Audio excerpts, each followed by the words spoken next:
नमस्कार मित्रांनो, लग्नाची बेडी येणाऱ्या काही भागामध्ये असे होणार की सिंधू आणि राघवच्या बाळाची जबाबदारी मधूने स्वीकारलेली असते।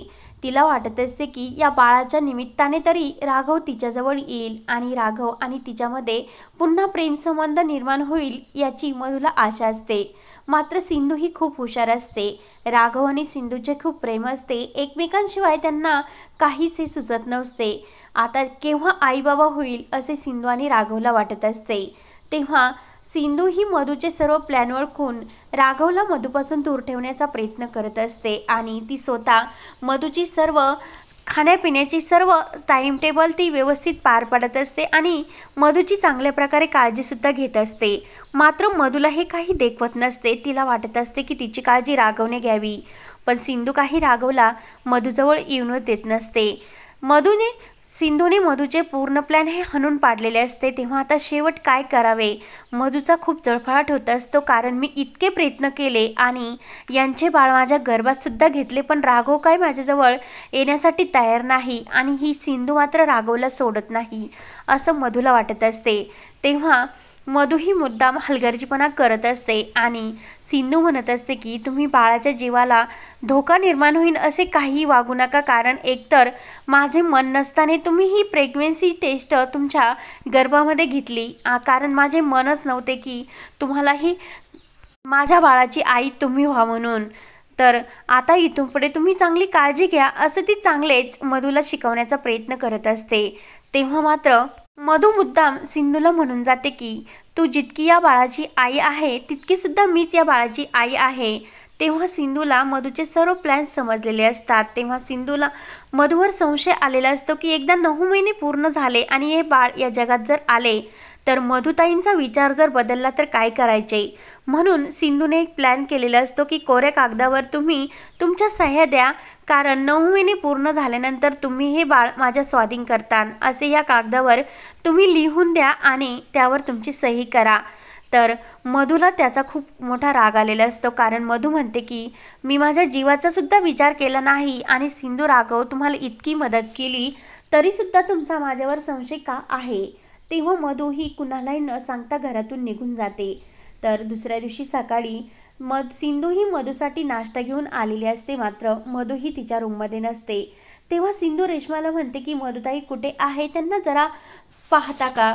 तर मधू कुठेच नसते। सर्वजण मधूला आवाज देत असतात, पण मात्र मधू कुठेही सापडत नाही। तेव्हा सर्वजण टेन्शनमध्ये येतात। तर काकू आणखीनच टेन्शनमध्ये येते आणि सिंधूला चिडून ती म्हणत असते की सिंधू, मधू आज तुझ्यामुळेच घर सोडून गेली, कारण तू वारंवार मधूला टोमणे मारत असते आणि एका गर्भावस्थेत तिची कशी काळजी घ्यायची हे तुला समजत नाही, पण तू तिला कायम बोलतच असते।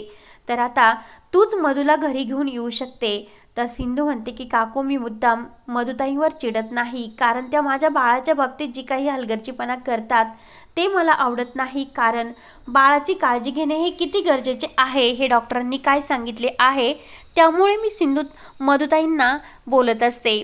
तर लगेच काकू म्हणते की आता मधू कुठे असेल आणि कुठे गेली असेल। तेव्हा काकू देवाला नमस्कार करते आणि मधू नेमकं कुठेही असो, सुखरूप असो असं ती देवाला नमस्कार करते। त्यानंतर घरातील सर्वजण हे टेन्शनमध्ये असतात आणि सर्वजण विचार करतात की मधू नेमकं कुठे गेली असेल। तेव्हा सिंधू म्हणते की मधुताईंनी घरच्यांचा सुद्धा विचार केला नाही आणि अशा अवस्थेत त्यांनी घर सोडले, किती मोठी चूक केली, तर सर्वजण मलाच का ओरडतात। तेव्हा सिंधू म्हणते की राघव सर, तुम्ही मधुताईंच्या मोबाईलचे लोकेशन तपासून पहा। तेव्हा राघव लगेच कदमला फोन लावतो आणि मधूच्या मोबाईलचे लोकेशन शोधण्यासाठी सांगतो। तेव्हा मधूच्या मोबाईलचे लोकेशन हे महाबळेश्वरला येत असते, कारण जेथे रायाचा अनाथ आश्रम असतो तेथे आलेले असते। तेव्हा सिंधू आणि राघव लगेच गाडी घेऊन तेथे जायला निघलेले असतात आणि तेथे गेल्यानंतर इकडे रेश्मा म्हणत असते की मधुताई ह्या सिंधूचे बाळ तर घेऊन पळाली नसेल का। तेव्हा तर घरच्यांना आणखीनच मोठा धक्का बसतो आणि ऋषभ म्हणतो की रेश्मा, तू मनाला येईन ते बोलू नको, शांत हो। मधू असे का करेल।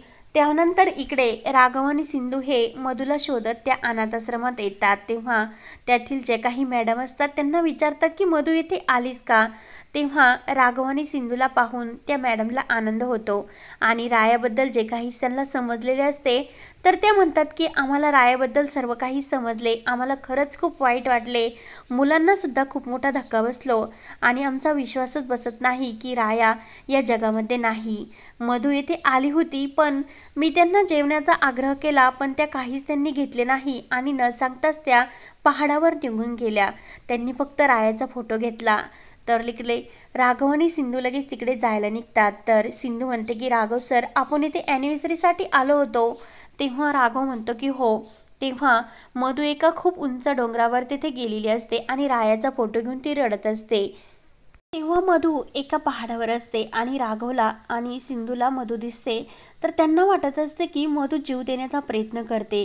तेव्हा राघव आणि सिंधू धावतच मधूजवळ येतात आणि मधूला म्हणतात की मधू, तू हे काय करतेस? तर लगेच मधू ही राघवला म्हणते की राघव, तू सिंधूला घेऊन येथे का आलास?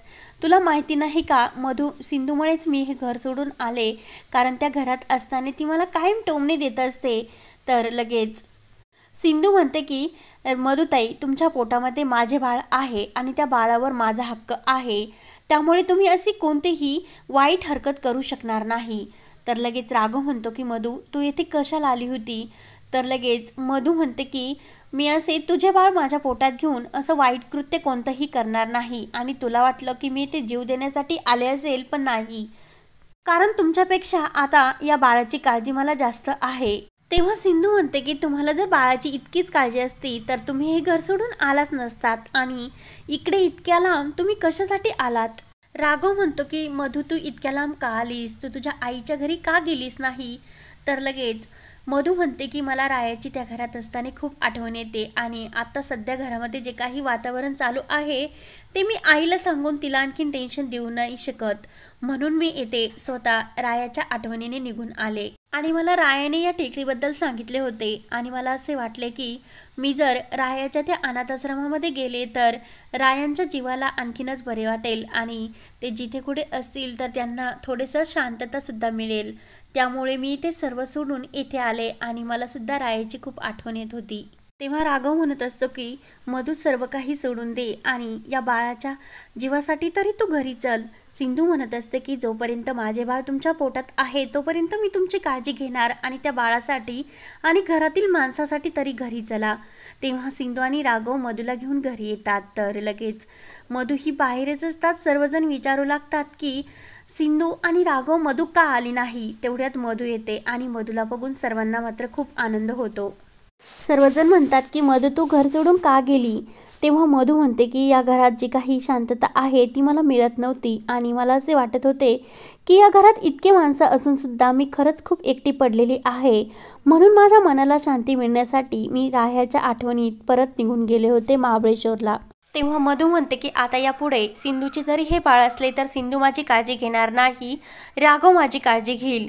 तर सिंधू मानायला तयार होते. सिंधूला माहिती असते की राघववर तिचे प्रेम आहे आणि राघव अशी कोणतीही हरकत करणार नाही. तेव्हा मधूही सिंधूपासून लांब राहण्याचा प्रयत्न करत असते, मात्र सिंधू ही आपल्या बाळामुळे मधूजवळ येण्याचा प्रयत्न करतच असते.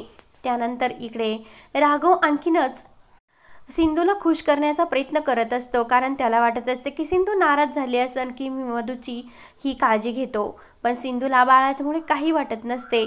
त्यानंतर सिंधू ही मधूचं सर्व ऐकण्यासाठी तयार झालेली असते, कारण बाळाच्या हक्कासाठी.